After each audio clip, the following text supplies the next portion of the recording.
We're going to look for some specialized reference sources online. Harder to find these online than it would be in a reference room, but there are still some. So we'll use Susan Glaspell as our example, and you would go to the link here, library in the middle, and get to this page, scroll down, go to find articles, just as we did looking for a journal article, but now we're looking for an article in a specialized reference book. Specialized means not general, just specialized to a subject. So you click on this, databases by subject. We're using Susan Glaspell, so we're still going to work in language and literature. We don't want to use drop-down menu.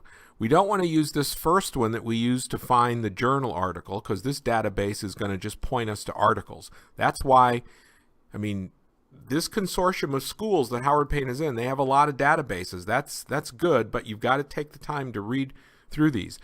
I read through these earlier, and when I saw the name Gale, G-A-L-E, Gale Research is a publisher in Detroit, and all they do are reference books. They basically, all their books are sold to libraries, and you walk into any college, university library, like in the Howard Payne reference room, library reference room, there's a whole bookcase of Gale, like 2 or 3 bookcases of those brown colored Gale, big, fat, heavy, enormous Gale research books, contemporary literary criticism. There's 50 or 60 volumes of it.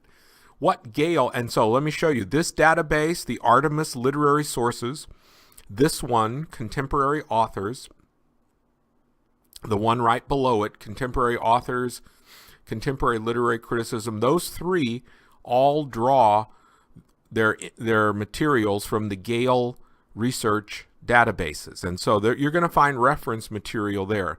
Now, what Gale does is they take excerpts from published books. In other words, they do not go out and contact people to write for them by and large. And I'm not trying to criticize them for that. Almost all of their publications are pulled together excerpts from books and articles on your subject. So here we have a critical essay in the reference book. Now here it is. Here's the title of the Gale reference book, 20th Century Literary Criticism. And look at this. There's 55 volumes of 20th century literary criticism. Now this entry on Susan Glaspell is almost 2,200 words long, so it's nice and long. The downside is it was written in 1922. So it's kind of old, and she was kind of a new writer, or newer writer, and so it's a little bit, this might be a little dated, but you can get the full text. You just click on the name of the article, Susan Glaspell, and we should, maybe,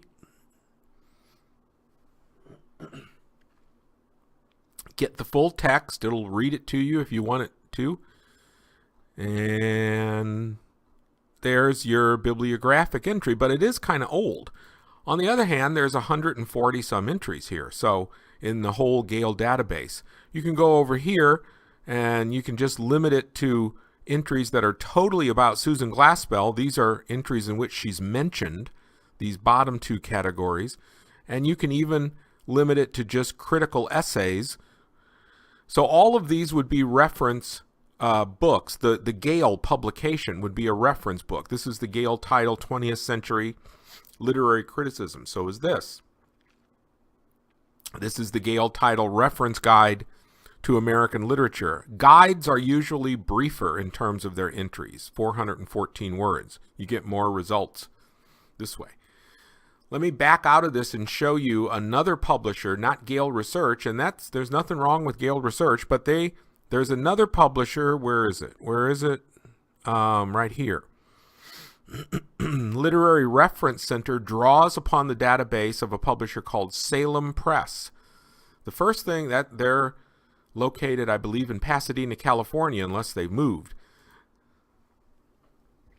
Salem Press started publishing a series of books called Master Plots, which doesn't have a very dignified reputation. They used to just have plot summaries. It was founded by a man named Frank McGill, and they still use his name. You can see right here, McGill's Survey of American Literature, Revised Edition. So this is a reference book on American literature with an entry on Susan Glaspell, published in 2006, and it's 5 pages. And here's our author, Terry Theodore. Now, the difference between Gale Research and Salem Press is that Salem Press will hire teachers and scholars, experts in this area, to write articles for them, a brand new article that has not appeared anywhere else. There you see the publisher's logo. Here you see an abstract. But this is not a journal article. This is an entry in this reference book, the Survey of American Literature, which is probably a multi-volume reference book. And here is the entry. They have a little bibliography of Susan Glaspell's works. They tell you her life here. They give you some analysis of her career as a writer, type of work she wrote. They single out a few of her titles here. And it's a nice long article. They have a bibliography at the end of it.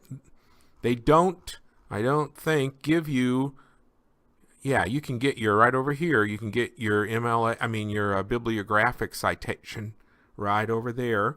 You scroll down to MLA, that's copy and paste that, and you would have your bibliographic citation. That's not the only one, of course, but you wouldn't want, like this, says reference. There's a logo here that says reference, but this is a general source.